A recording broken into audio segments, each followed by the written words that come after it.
which is, again, no boots on the ground, no war, no war. My opinion is the pit bull. Whether I have respect for that fellow who call in to and say all the bad things America do here, there, and everywhere, I think in country, my country. I don't want Iran and Iraq and all of them people and them there and China and Russia and all them so close to Trinidad. I don't want it. I want a regime change. I want we refinery start back. Because I want Venezuela new government to sign on to Trinidad government. I want that whole change to happen. Refinery up and Guyana and all. Refining the products here. I want the whole hog. Like it or not. For the best interest of Trinidad and Tobago. Getting rid of that Venezuela government could only serve Trinidad and Tobago better than anything possible. Keeping them there, waste of time. You see how protests across the set to cost Kamala, the persona non grata, all that kind of thing. Get involved in we politics, saying how mercenaries from Trinidad trying to disrupt Venezuela, all them kind of thing when they know is a lie. So the quicker America change that regime, it's better for the people of Trinidad and Tobago, and it will only benefit the people of Trinidad and Tobago. I never give my opinion on this. This is the first time I am. And I, just like Tabakit, I'm standing with what I say. America, go in there, get rid of Maduro, change that regime, and let the Western Hemisphere and Trinidad that is so close, let us breathe again.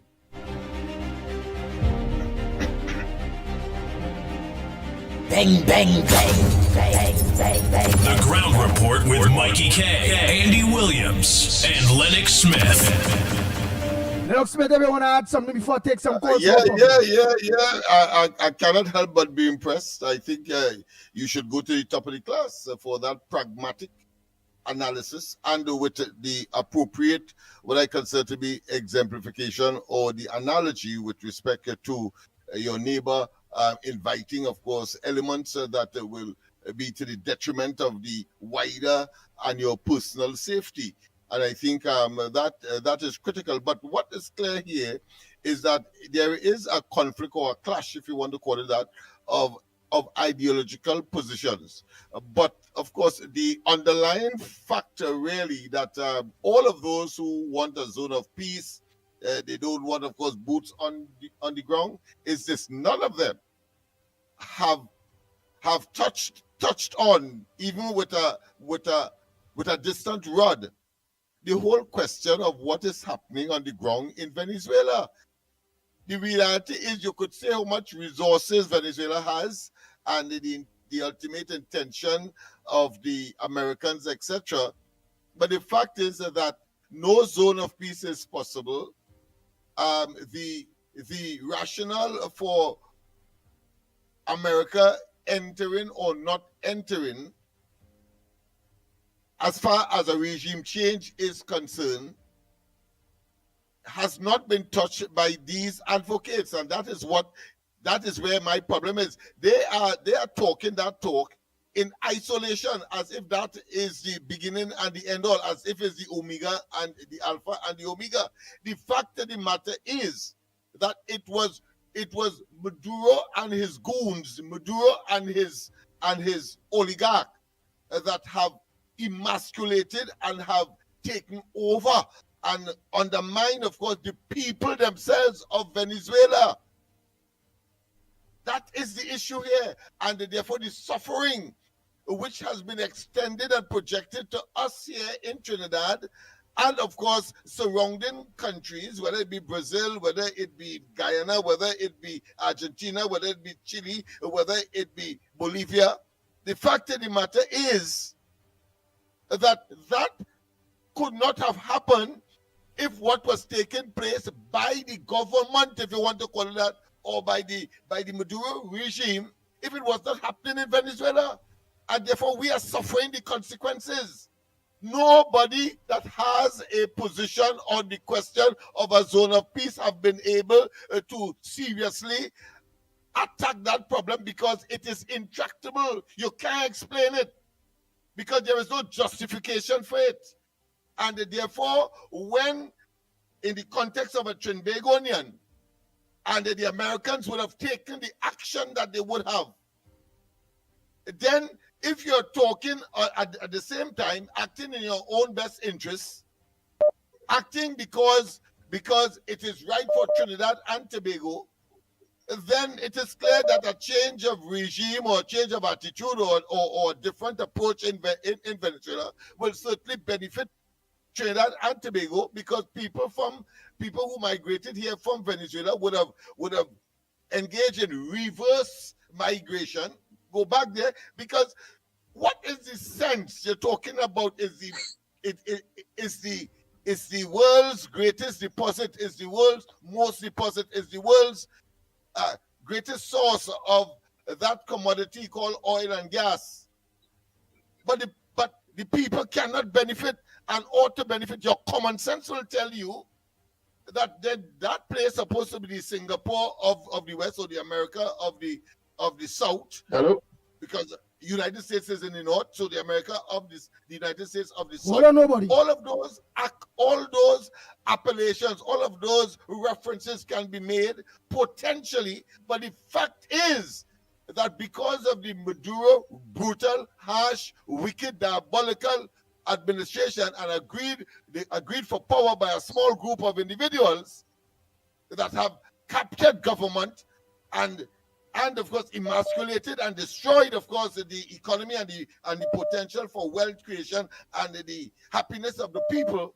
Action has to be taken, and let us not waste time. Unless these people could tell me and address frontally the situation with respect to the Maduro administration, then I will not take them seriously. Exactly. I cannot take them seriously. Right. All right, my friend, so I am in your corner, and I said go to the top of the class because you have brought to the fore a very practical and a realistic situation here. And don't remember, because you're right. Look, Russia is trying to protect its sovereignty, if you want to call that, or protect its security by invading Ukraine. Yeah. And then you have, of course, Taiwan vis-a-vis China. Yeah. But at the same time, while that by itself is a principle, it cannot stop there, because one will have to now say whether the people of Russia will benefit from that action, whether the people of China will benefit from that action. It is not as straightforward or as linear as the people who are arguing about a zone of peace or that no boots on the ground are making it to be. You have to attack those problems, and if you cannot, it means therefore you are being disingenuous, frankly, and of course ignoring the elephant in the atmosphere. I will end with that. Go ahead, nobody. Right, so I'll back up on the saying there that, you had a chap who called earlier, and he's clearly pro-China, pro-Russia, and anti-US. And what people like that tend to do is they tend to cherry pick and present, little cases to prove their point. But he ended with something curious. He said, America is nobody's friend. They only look after their interests. Suggesting that the Chinese is everybody's friend and don't look after their interests. But here's the reality. So you talk about things across Africa, and you talk about Venezuela too. But here's the reality. China has a way. Their way is to infiltrate your country by offering you gifts. Okay? And when you cannot repay those gifts, they then own those gifts. So across the world, there are this Belt and Road Initiative. When you cannot repay the loans for that, they seize the assets, and it becomes part of across Asia and so on. Ports become Chinese ports owned by China that sit in other countries, and they then would go on to possibly use those ports for their navy and so on. But he talk about the Sudan and he talk about across Africa. But here's the reality: China built a building. So here's an example: China built a building to house the African Union, right? You know what they do? They bug the whole building. So that any discussions in that building, the Chinese Communist Party are breast out, right? In this part of the world with Venezuela, they would go into your country, right, and install leaders. So Nicolas Maduro and Chavez before him were installed by China and Russia and were kept in power there. So there's a group called Hezbollah that is an Iran proxy, and the Wagner group of Russia, which train the Venezuelan paramilitaries. And it's they who would, when an election come along, they lock up opposition people, they lock up people who they think will vote for the other side, and all that kind of suppression that goes on constantly. And this chap is trying to sell us this morning that, you know, it's only a small group of people in Venezuela don't like that guy. No, it's very, very, very opposite. And he tried to introduce a race card too. Or is it black people of Venezuela and white people?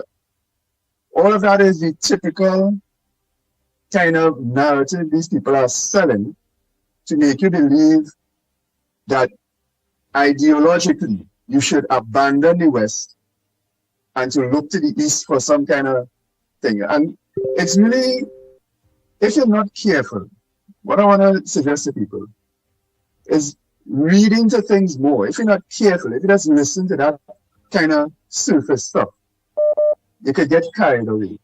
Trinidad, all right? Trinidad almost fell under that spell. And this is what I've been saying to you since before our election. How could a prime minister change, right? How could a prime minister change in this country without a general election? What explains Stuart Young? For me, what explains Stuart Young is, it is clear that the PNM in their administration will lean in towards China, right? And the Chinese Communist Party, wanting to ensure and to further secure that connection, looked at what they saw as the main political party in Trinidad and tried to capture it. Nothing else explains Stuart Young, right? This is how they interfere. Think about it. This is how they interfere in politics and countries. They capture it from within. The mystery that you all been talking about here about who is funding Balize House. For me, it's the Chinese, right? They're trying to curry influence within your country surreptitiously, so it doesn't look bad. It doesn't look like an army showing up on your doorstep. But from within, they penetrate your country, right? And that was happening to us.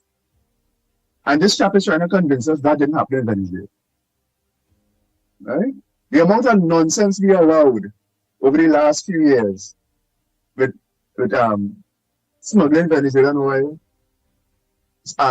sneaking Iranian fuel past our waters, all of that nonsense went on because we had our government, our former government, had taken a change of course, because it was infiltrated from within, and most Trinidadians didn't even realize it. The only wake-up call we got is, well, what the hell? A prime minister change without an election? What explains it? That is how the Chinese operate. And that is the thing that chap would not see. Anyhow, I'm Belina. All right. Thank you very much.